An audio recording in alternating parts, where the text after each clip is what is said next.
आटा 1300-1350 रुपए की 20 किलो की एक तेली थी, वो अभी 2900 और 3100 तक मिल रही है। टमाटर बिल्कुल आप सही कह रहे हैं कि 500 से लेकर 700 किलो पे बिक रहे हैं। इनका इस पर जो असर पड़ा है, ये जो इतनी ज्यादा महंगाई अचानक हो गई है, उसकी मेन वजह भी ये अफगान ट्रांसलेट का बंद होना है। वहाँ पे हमारे पाकिस्तानी ताजरों का माल इस तरफ खड़ा हुआ है और अफगानी ताजरों का माल उस तरफ खड़ा हुआ है, और सारा के सारा खराब हो गया, इधर पहुंचा नहीं है। इधर पहुंचा नहीं है तो महंगाई ने तो आना है। बाकी हम तो मुसलमान हैं, लेकिन मैं ये कहूँगा नाम के मुसलमान हैं। इस सूरत में तो लोग अपना घर तक खोल देते कि भाई आए अपना काम चलाए, लेकिन हमारे यहाँ बहैसियत कौम पाकिस्तानी मेजॉरिटी इस तरह है कि जब ऐसी कोई सूरत बन आती है तो वो मज़ीद उसको बढ़ा देते हैं, उनको ज़ख़ीरा कर देते हैं। ये बनी इसराइल वाली आदत है, ये काम उनका। और कौमें अल्लाह तबारक व तआला हलाक करती है तो जुल्म पे, तो ये जुल्म के ज़ुमरे में आता है। वज़ीर आला साहब हमारे आगे सुहेल अफरीदी साहब, तवक्कुआत है उससे, नौजवान है, एनर्जेटिक है, उनसे अच्छी तवक्कुआत है।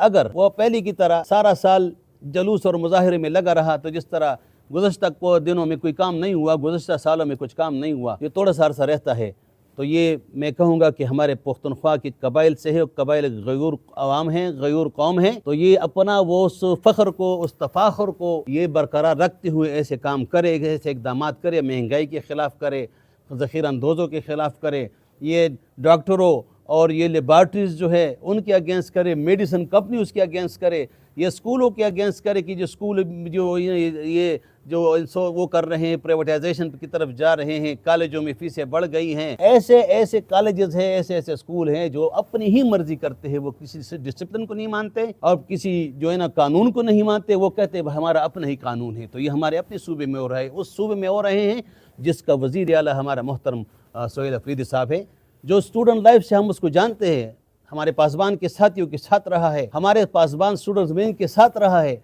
हम जानते हैं उसको। एक जज्बाती और मुकम्मल जो है ना वो जुल्म के ख़िलाफ़ इंसान है, हम उसको जानते हैं। इंटरनली इसकी ज़िंदगी जैसी भी हो, हम उसको जानते हैं अच्छी तरह से कि ये वाकई जुल्म के ख़िलाफ़ डट जाने वाला बंदा है, तो डट जाए। वफाकी गवर्नमेंट के साथ मिल के अपने हालात को दुरुस्त करे, महाज़राई को तर्क कर दे, मुल्क को चलने दे। मुल्क जो चला रहा है आपको भी पता है और मुझे भी पता है, लेकिन बज़ाहिर जो नजर आ रहा है कम से कम इसको चलने दे। नहीं चलेंगे तो तया पांच हो जाएगा, फिर भी वही होगा जो ऊपर वाले चाहते हैं। तो गुजारिश है कि आप अवाम की तरफ तवज्जो दे, मसाइल की तरफ तवज्जो दे दे, आप अदारों को ठीक करने की तरफ तवज्जो दे दे, करप्शन को खत्म करे। कभी किधर से स्कैंडल आता निकलता है, कभी किधर से स्कैंडल आता निकलता है। कोहिस्तान से 40 अरब रुपए का स्कैंडल निकल आता है। ये गरीब तबका, ये गरीब मुल्क, ये गरीब कर्जदार मुल्क, ये क्या कर रहे हैं? ये उनको पकड़े, गेरे, उसको निशानी इबरत बनाए।